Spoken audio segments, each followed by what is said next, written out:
우리 한번 우리 샬롬 3종 세트로 축복합시다. 나 자신에게 하나님의 평안 샬롬을 축복하고요, 전후 좌우로 뻗어서 축복하고요, 또 설교하는 저를 향해서 한번 축복하는 시간 가질까요? 시작. 샬롬. 전후 좌우로요. 샬롬. 또 우리 서로 또 축복할까요? 샬롬. 아멘. 이 한 주 세상이 줄 수 없는 하늘의 평안과 기쁨이 예배로 시작하는 성도님들의 심령과 가정에 가득하기를 주 예수 그리스도의 이름으로 축원합니다. 살다 보면은요, 우리의 힘으로는 감당하기 힘든 고난과 역경이 찾아와 우리를 당황스럽게 할 때가 있습니다. 해석할 수 없고 이해할 수 없는 고난과 역경이 찾아올 때 대부분 사람들이 보이는 반응은요, 원망과 불평이죠. 하나님 살아는 계십니까? 왜 하필이면 나입니까? 그리고 마음이 무너져서 여러분들, 우리가 이로 인해서 신앙과 믿음의 길에서 넘어질 때가 종종 있어요. 그런데 이해할 수 없고 해석할 수 없는 고난과 역경 앞에서 원망과 불평, 절망과 넘어짐만이 아니라 오히려 역으로 그 시간들의 의미를 부여하며 오히려 걸림돌이 아닌 고난과 역경을 좀 더 하나님 앞에 성화되고 정화되고 강화되어지는 이 디딤돌로 삼고 나아가는 인생들이 종종 있다라는 것입니다.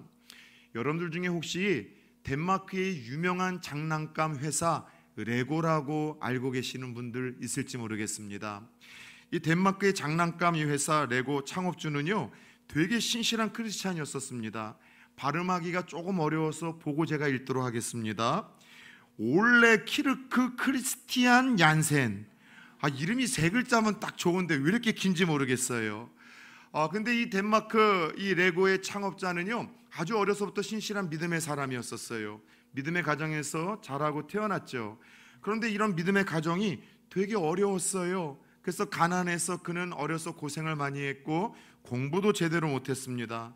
그리고 나이가 들어 그가 한 일은 목수가 되어서 어렵지만 성실하게 살아갔습니다. 우리 생각에는 그래도 하나님 붙들고 신앙으로 성실하게 살았던 그의 삶을 하나님이 쭉 축복해 주시면 얼마나 좋겠습니까마는 인생이 그렇지 않잖아요.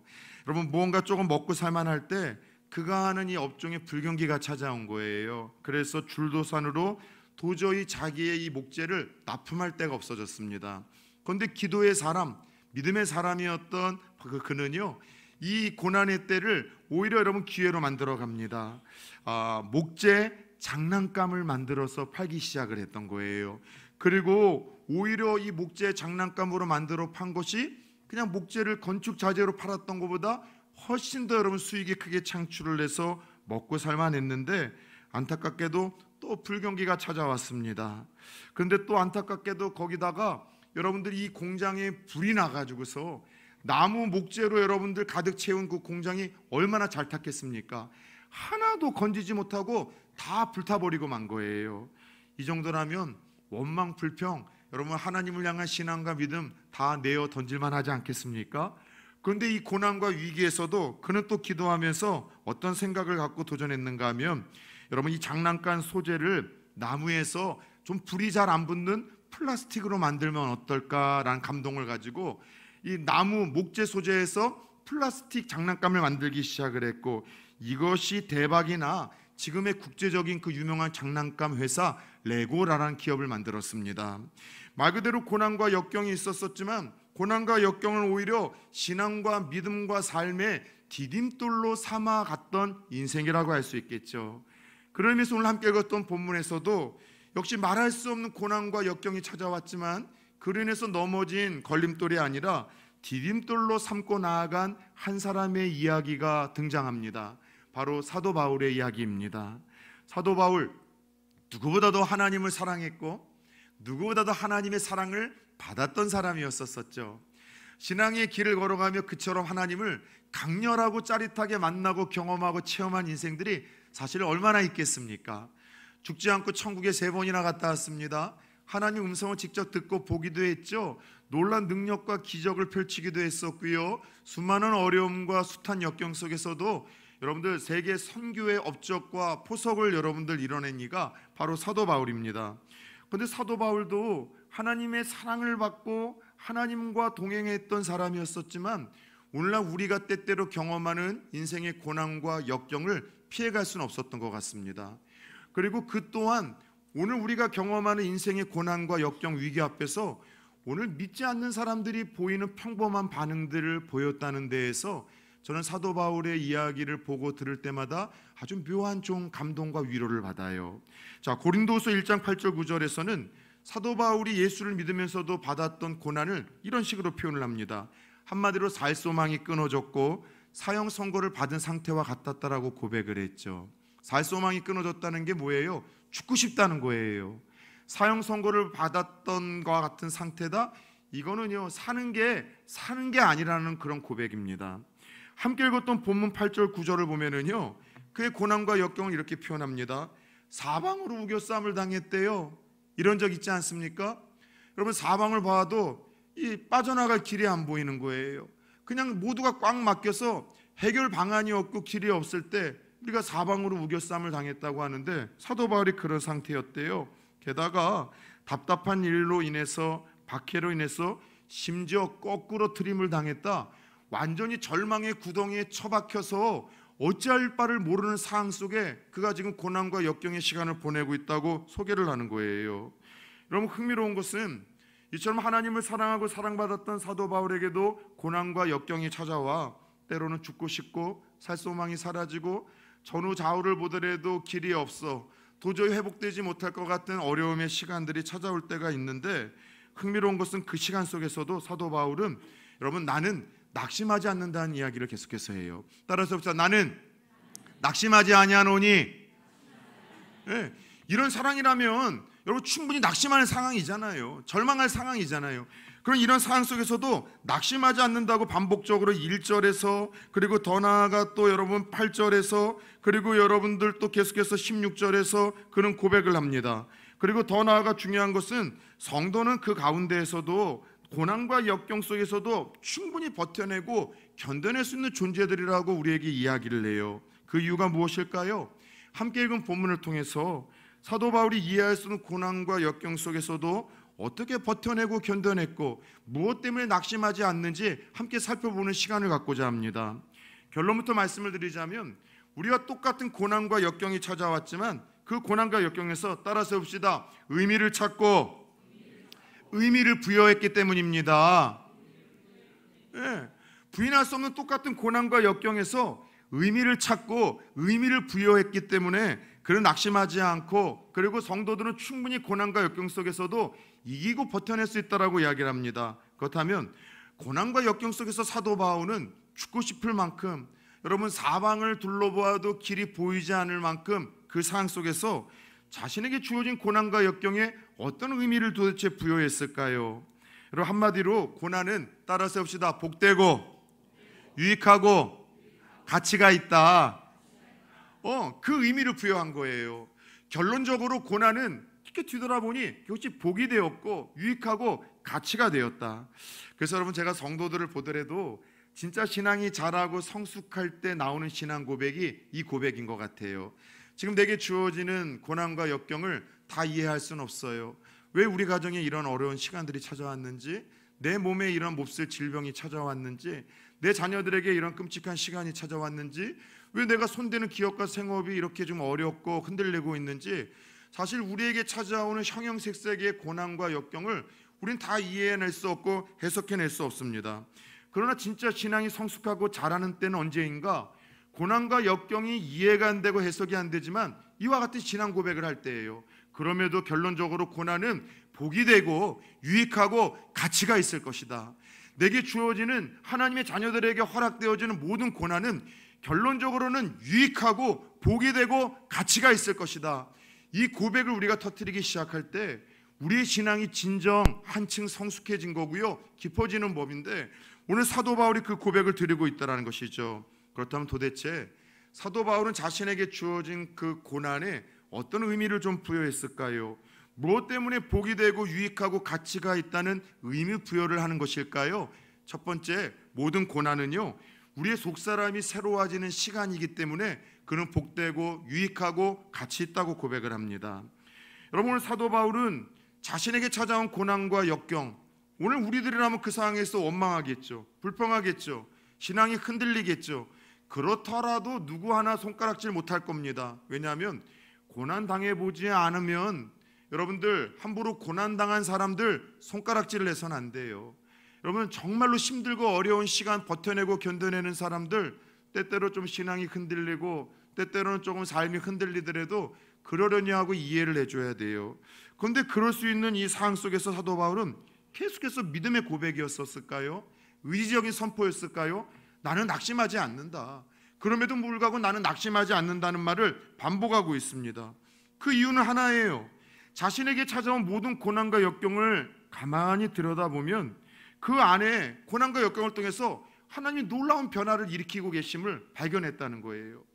건강할 때에는, 형통할 때에는, 잘 나갈 때에는 보이지 않고 느끼지 않았었던 그 내면의 변화를 고난과 역경의 때 하나님께서 자신의 안에서 끊임없이 일으키고 계심을 지금 여러분 발견했다는 것이죠. 어떤 변화일까요? 16절을 같이 한번 읽어볼까요? 시작. 그러므로 우리가 낙심하지 아니하노니 우리의 겉사람은 낡아지나 우리의 속사람은 날로 새로워지는도다. 아멘. 따라서 우리의 속사람은 날로 새로워지는도다. 네. 때로는 이해와 해석이 불가한 성도들에게 주어지는 고난의 유익과 축복과 가치는요, 속사람이 날로 새로워지는 시간이라는 거예요. 속사람이라는 것이 무엇입니까? 여러분들, 우리 내면이 한층 더 정화되고 강화되어지고 성화되어지고, 여러분 하나님 앞에서 믿음이 한층 성화되어지고 강해지는 그 시간들이 속사람이 새로워지는 시간들이라는 것이죠. 여러분 그렇잖아요. 성도는 조금만 평안하고 형통하고 잘 나가도요 자꾸 우쭐댑니다. 그리고 하나님의 도움이 아니라 어느 순간서부터 내 지혜, 내 능력, 내 힘으로 그 모든 어려움들을 헤쳐나와 여기까지 이루었다는 착각에 빠질 때가 있어요. 여러분 똑같이 그 가운데에도 예배는 드립니다. 기도도 하죠. 그러나 그렇게 절박함이나 간절함은 없어요. 그러던 어느 날 아까 이야기했던 것처럼 내 힘으로 감당이 안 될 만큼의 딱 그만큼 분량의 고난과 역경이 찾아올 때가 있어요. 그럴 때 여러분 어떤 반응을 보입니까? 겸손해지는 거예요. 마음이 가난해지는 거예요.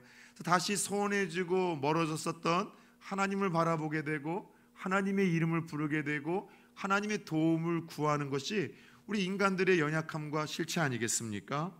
여러분 마음이 고난과 역경 속에서 가난해지기 시작하면 첫 번째 하나님을 의지하기 뿐만이 아니라 하나님의 말씀이 들리기 시작을 해요. 하나님의 말씀이 여러분들 내 안에 담기기 시작을 해요. 어제 점심 때 아주 독특한 제가 체험 하나를 했습니다. 이상하게도 그 전날 제가 좀 제자반하고 가볍게 식사를 해서 그런지 어제 아침서부터는 유달리 좀 출출하고 시장기가 빨리 찾아오는 거예요. 그래서 점심때가 되면은 우리 항상 토요일 날에는 장로님들이 나오셔서 교회를 쓸고 닫고 또 여러분들 오늘 주일날 식사를 대접하시기 위해서 항상 우리 일려전도의 권사님들이 나오셔서 음식을 장만하며 또 저희 섬기는 우리 교육자들과 장로님들 함께 식사를 이렇게 공개해 주시거든요. 근데 여러분 참 희한한 게 평상시에는 한 번도 느끼지 못했는데 4층 교육자실에서 문이 닫혀 있었어요. 1층 식당에서 권사님 밥 짓는 냄새와 음식 만드는 냄새가 4층까지 솔솔 막 풍기는 거예요. 평상시에도 똑같이 그 시간대에는 밥 지으시고 똑같이 그 시간대에는 여러분 음식 만드셨거든요. 그때는 안 맡아지던 냄새가 어제는 저에게 여러분 코에 담기고 맡아지는 거예요. 왜 그랬을까요? 제가 여러분 배고팠기 때문에 그런 거예요. 신앙기가 있었기 때문에 그런 거예요. 마찬가지로 내가 평상시에는 형통하고 잘 나가고 별일 없을 때에는 똑같이 여러분 선포되어진 하나님의 말씀에 여러분들 하나님의 음성이 들리질 않는 거예요. 어느 날 여러분 내게 역경과 고난과 어려움의 시간이 찾아올 때 마음이 가난해지고 하나님의 도움이 절박해지기 시작할 때 비로소 그때 하나님의 말씀이 들리기 시작하는 거예요. 아, 내가 이걸 잘못했구나. 아, 그래도 하나님이 나를 사랑하고 계시는구나. 아, 내가 그래도 다시 시작해야 되겠구나. 그래서 다시 한번 위로와 소망과 힘이 그 가난하고 겸손해지는 고난의 역경의 시간을 통해서 여러분들 우리에게 주어지는 법 아닙니까?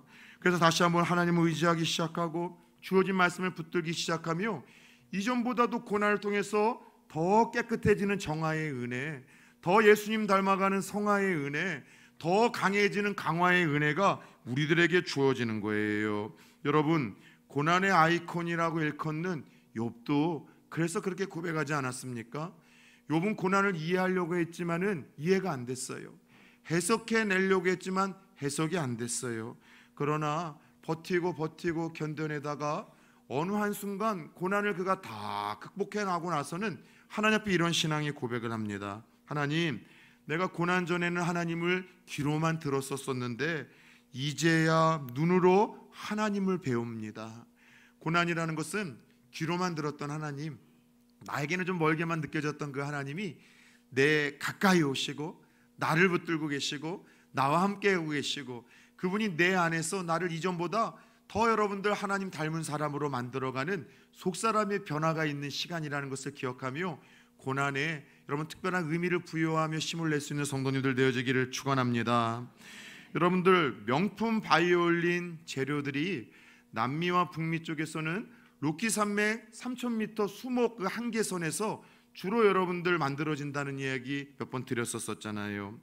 로키 산맥 해발 3000m 고지대에는요 수목 한계선이 있습니다. 그 이상을 넘어가면 나무들이 자랄 수 없는데 딱 마지막으로 나무들이 아주 강하게 생존하는 그 지대가 3000m 지대래요. 그런데 너무나 매서운 추위와 바람이 불다 보니 이 수목 3000m 지대에는요 곧바로 이렇게 예쁘게 이렇게 서 있는 나무가 없다고 합니다.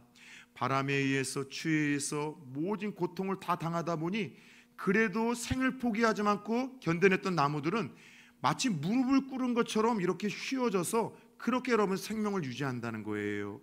그런데 놀랍게도 이 추운 바람과 매서운 바람 속에서도 주어진 그 생을 포기하지 않고 견뎌내고 버텨냈던 이 나무들이 가장 아름다운 공명을 잘 내는 명품 바이올린의 재료가 된다는 이야기와 글을 읽은 적이 있습니다. 그 글을 읽으며 우리의 영혼도 마찬가지라는 생각을 가졌어요. 성도님들 중에는 똑같은 시기에 예수를 믿고 나아가지만 어떤 분은 갈수록 믿음이 더욱더 아름다워지고 믿음에서 지난주 이야기를 했던 것처럼 믿음만이 아니라 얼굴 표정과 말과 삶에서도 향기가 나는 분들이 있어요. 누군가에게 또 향기와 아름다운 선율을 들려주는 분들의 특징이 뭐냐? 예수를 믿으면서 고난이나 역경이 없었던 분들은 아니더라고요. 그런 분들은 교만해요. 평안해요. 그래서 그 평안한 가운데 조금 하나님을 향한 간절한 마음이 없어요. 그런데 어려움과 역경이 있었지만 다 이해할 수 없고 해석할 수 없는 고난과 역경 속에서도 견뎌내신 분들, 버텨내신 분들, 마침내 이겨내신 분들이 믿음이 더욱더 견고해지고 아름다운 선율을 누군가에게 들려주며 위로의 도구로 쓰임을 받더라는 것이죠. 사탄은요 고난을 통해서 우리를 넘어뜨리려 하지만 하나님은 고난을 통해서 우리의 믿음을 더욱더 견고케 하시는 줄 믿습니다. 따라서 다 이해할 수 없고 해석할 수 없는 고난 속에서도 우리는 그렇게 의미를 부여합시다. 하나님, 이 시간들을 통해서 알게 모르게 내 안의 속사람을 빚어나가시는 하나님을 기대합니다. 나를 더 정화시키실 하나님, 강화시키실 하나님, 성화시키실 하나님, 그리고 비로소 아름다운 선율을 내며 누군가를 위로하고 쓰임받게 하실 하나님을 바라보며 고난과 역경의 때에 다 이해되지 않아도 버텨내게 하여 주옵소서, 견뎌내게 하여 주옵소서, 포기하지 않게 하여 주옵소서. 저와 여러분들 기도 제목이 되기를 축원합니다. 두 번째, 오늘 해석과 이해가 불가한 고난 앞에서 우리 바울이 오히려 나는 낙심하지 않겠다고 이야기를 하는 고난에 부여한 의미는요, 그 고난을 통해서 영생을 소망하고 하늘나라를 바라볼 수 있는 시간이 되었기 때문임을 고백하고 있습니다. 세상 사람들은 감당하기 어려운 고난과 역경 앞에서 낙심과 절망만이 아니라 때로로 삶을 포기하려고까지 하지요. 벌써 목회를 하면서 제가 죽음 직전, 자살 직전에 전화를 받거나 상담을 한 여러분 경우가 적어도 한 30건 정도는 되지 않는가 싶은 생각을 가져요. 총교에 와서도 한 3-4건 정도는 자살 직전에 생애 끝자락에 있었던 분들이 마지막 희망을 갖고서 저에게 연락을 주셨던 경우들이 종종 있습니다. 그런데 우리가 힘들다 보면은요, 그래요. 그리고 그 중에 다 태반은 다 예수를 믿는 분들입니다. 사도 바울도 살 소망을 잃고 죽음과 같은 상황이라고 한다면 오늘 예수 믿는 우리들에게도 그런 마음을 가질 때가 왜 없겠어요. 그런데 정말 자살 직전에 자살의 충동을 받는 분들의 특징이 하나 있는데, 그냥 주관적으로 제가 생각을 하기에는 그런 특징이 있어요. 뭔가 좀 속고 있어요. 뭘 속고 있는가 하면 내게 주어진 이 고난과 역경이 끝나지 않을 것이다. 앞으로도 영원할 것이다. 내게 주어진 이 아픔의 굴레를 나는 절대로 벗어날지도 모른다라는 두려움과 착각에 빠져 있는 거예요. 여러분, 마귀가 잘하는 일이 참 이거거든요. 마귀는요, 사실 과장의 천재예요. 그래서 잠깐의 고통, 고난, 그리고 시간이 지나가면 곧 해결되어질 고난도 마치 그 어려움에 빠져 있는 사람들에게는 이런 잘못된 생각을 갖게 만들어요. 이것이 영원할 것이다. 이것은 끝나지 않을 것이다. 이 고난과 아픔의 굴레를 너는 절대로 벗어내지 못할 것이다. 그래서 내게 주어진 고난과 역경이 정말로 곧 끝날 거고 한시가 있고 제한적인데 이것이 영원하고 끝나지 않을 것이고 그리고 벗어나지 못할 것처럼 느끼게 만들고 믿게 하는 것, 이것이 고난 중에 빠져 있는 사람들에게 사탄이 하는 일이에요. 그러나 오늘 사도 바울은 뭐라고 고백합니까? 모든 고난에는 끝이 있다고 합니다. 기한이 있다고 합니다. 17절을 보니 영원히 계속되는 시험은 없다는 것이죠. 여러분, 그렇죠? 아무리 어두운 여러분 밤이라 할지라도 반드시 동트는 새벽은 찾아오는 법입니다. 아무리 길고 긴 터널이라 할지라도 그 끝은 있는 것처럼 오늘 우리들에게 주어지는 고난과 역경도 한시적이에요. 일시적이에요.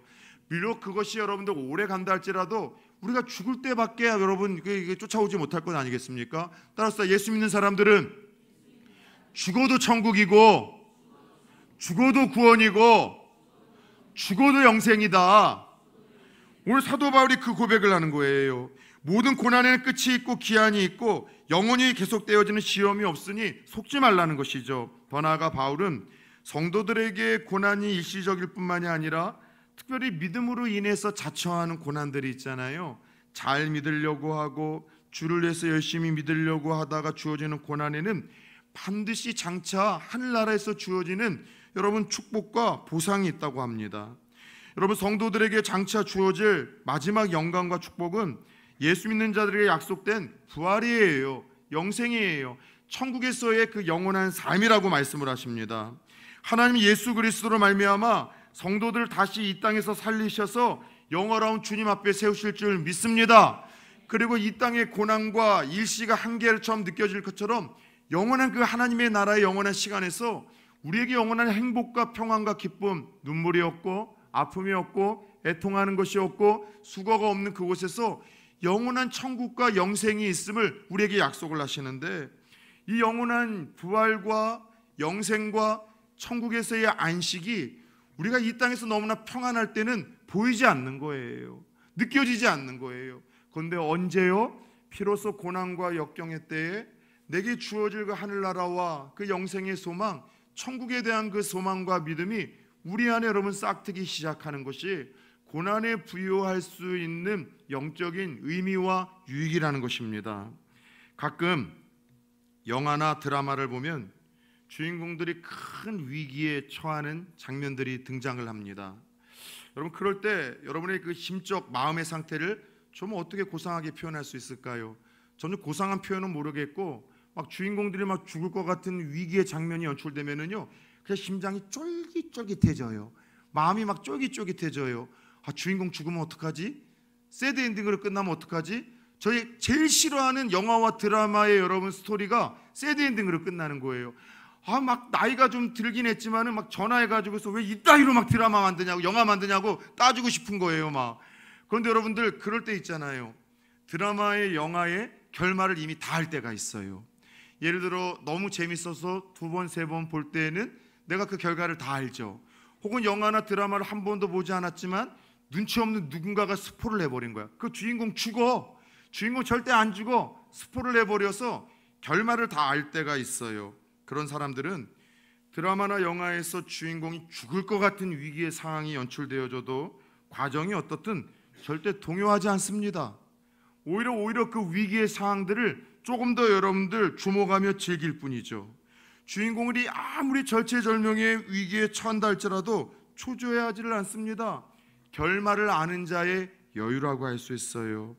그런데 성경을 보면은 참 하나님이 우리 성도들에게 이 땅에서 우리가 겪게 되는 고난과 역경에 대한 이유를 다 설명하지 않으셨지만 그 우리의 삶 속에 있는 고난과 역경 너머 우리들에게 주어질 삶의 결말에 대해서는 참 여러 곳에서 심지어 의도적으로 말씀을 해주셨던 하나님의 배려와 사랑을 보게 됩니다. 쓰러지고 넘어지고 실패하고 때로는 모에 홀린 듯 범죄하고 자빠질 때도 있지만, 그러나 누구도 너희를 송사하지 못하고 너희의 구원을 해하지 못하고 너희를 향한 나의 사랑을 멈출 수도 없고 끊어낼 수도 없다. 성도들은 때때로 고난과 역경 속에서 흔들릴 때가 있고 넘어질 수가 있고 죄의 유혹 가운데 자빠질 때가 있다 할지라도, 하나님은 그 끊을 수 없는, 이해할 수 없는 사랑, 바보 같은 사랑, 포기할 수 없는 인자와 자비, 헤세드 사랑으로 천국 가는 그날까지 우리 성도들을 지키신다고 약속하셨어요. 최후의 승리를 얻게 하신다고 약속을 하셨어요. 이 땅에서 고난과 역경이 있지만 그 시간들이 우리에게 복이 되고 유익이 되고 가치가 있게 될 것이라고 약속을 하셨고, 이 땅에서는 살아생전 그 유익과 복과 가치를 깨닫지 못한다 할지라도 믿는 우리들에게는 영원한 하늘나라와 그 영원한 여러분 천국이 있기에 너희들이 이것을 바라보며 견뎌내고 버텨내고 묵묵히 신앙의 길을 걸어가라고 성경에서 끊임없이 우리에게 말씀을 하셨어요. 여러분, 그래요. 솔직히 이해가 안 되고 죽을 것처럼 힘들던 과거의 시간들이 있었습니다. 근데 뒤돌아보고 살아내고 버텨내고 견뎌내 여기까지 오다 보니 그때 죽을 것처럼 고통스러웠던 그 시간들이 누군가와 웃으며 나눌 수 있는 간증의 소재가 되진 않았습니까? 하나님이 도우셨다는 간증의 신앙의 고백이 되진 않았습니까? 고난과 역경, 다시 한번 부탁드립니다. 이해하려고 하지 마세요. 해석하려고 하지 마십시다. 고난과 역경을 누군가가 완벽하게 해석해 주거나 이해해 준다라고 말씀을 한다면 여러분 믿지 마세요. 해석과 이해가 되는 것이 신앙이 아니라, 신앙은 그저 이해가 안 되고 해석이 안 된다 할지라도 하나님의 선하심 하나를 붙들고 나아가는 것이 신앙인 줄 믿습니다. 이해가 안 되고 해석이 안 된다 할지라도 그 아름다운 하나님의 선한 결말의 약속을 붙들고 버텨내고 견뎌내고 걸어가는 것, 이것이 우리의 신앙이라는 것이죠. 핍박 중에 있는 중국 가정교회 지도자가 나누던 간증과 기도 제목을 들은 적이 있습니다. 정말로 삼자교회라고 정부에서 인정해 준 가짜 교회 말고, 여러분 신앙에 목숨을 걸고서 예배를 드리는 이들이 지금도 중국에 참 많아요. 한 지도자가 잡혀서 매를 맞고 재산을 몰수당했고, 그리고 공안으로부터 여러분들 어떻게 심하게 박해를 받았는가 하면 뜨거운 끓는 물로 여러분들 머리에 부어서 머리가 여러분 다 벗겨지고 화상을 입은 채로 살아가시는 분이세요.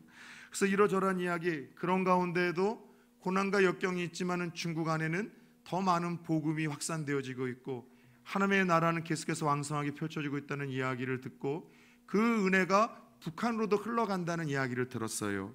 그리고 말씀을 다 나눈 후에 이제 사석에서 이 목사님과 지도자에게 우리가 좀 뭘 기도해 주면 좋겠냐라고 얘기했을 때, 여러분 어떤 기도 제목을 던졌을 거라고 생각합니까? 고난과 핍박이 없는 땅이 되게 해주세요. 마음껏 자유롭게 예배하고 기도할 수 있는 그런 날이 오게 해주세요. 이런 기도를 상식적으로 이분이 나눴을 것 같잖아요. 그런데 이분의 기도 제목은 그거예요. 하나님, 고난과 핍박 중에도 잘 견디게 해주세요. 잘 버티게 해주세요. 그리고 자신들이 고난과 핍박 속에서 또 잘 버티고 잘 견디게 해달라고 기도를 부탁합니다. 왠지 아세요? 그분의 이야기가 이와 같아요. 그래야 불신자들도 하나님을 알 수 있기 때문입니다. 고난과 핍박 속에 의미를 부여하고 견디고 버텨냄으로 말미암아 믿지 않는 많은 사람들이 하나님을 보게 되고 영생을 확신하게 되면서 나오게 되더라는 것이죠. 사랑하는 여러분, 오늘 우리는 힘겨운 고난 앞에서 또 버거워하고 힘겨워하고 흔들리고 쓰러질 수 있어요. 요즘 이렇게 성도님들 중에 힘들고 어렵다고 이야기하시는 분들의 이야기가 이렇게 자주 들리는지요. 목사로서 무언가 큰 힘이 되어주지 못하는 게 늘 죄송스럽고 송구할 뿐입니다. 그러나 오늘 사도 바울의 이야기를 들어봅시다. 그럼에도 성도는 낙심하지 않습니다. 고난의 이해가 되지 않고 해석이 되지 않지만 그 고난의 유익과 의미를 부여할 수 있는 이들이 예수 믿는 성도들이기 때문이죠. 고난에는 주어지는 복이 있고 유익이 있고 가치가 있음을 믿습니다. 이 신앙 고백이 있을 때 우리의 신앙이 자라기 시작하고 한층 더 높은 곳에 서기 시작하는 거예요. 우리의 속사람이 성령으로 말미암아 다듬어지어가는 시간, 새로워지는 시간, 보이지 않던 영생과 하늘나라를 소망하고 기대하는 시간이 되더라는 것이죠. 이처럼 고난이 복되고 유익하고 의미가 있음을 고백하며 나아갈 때 우리의 신앙은 고난과 역경 속에서도 더욱더 성화되고 강화되고 정화가 됩니다. 사랑하는 여러분들, 고난의 의미를 부여합시다. 따라서 삶을 포기하지 않기를 축원합니다. 믿음을 포기하지 맙시다. 사명을 포기하지 맙시다. 섬김의 자리를 포기하지 말고 이 고난의 의미를 부여하며 마지막 때 주실 이 축복과 약속을 붙들고 이 한 주도 버텨내시고 견뎌내시고 살아내시는 성도님들 다 되어질 수 있기를 주 예수 그리스도의 이름으로 축원합니다.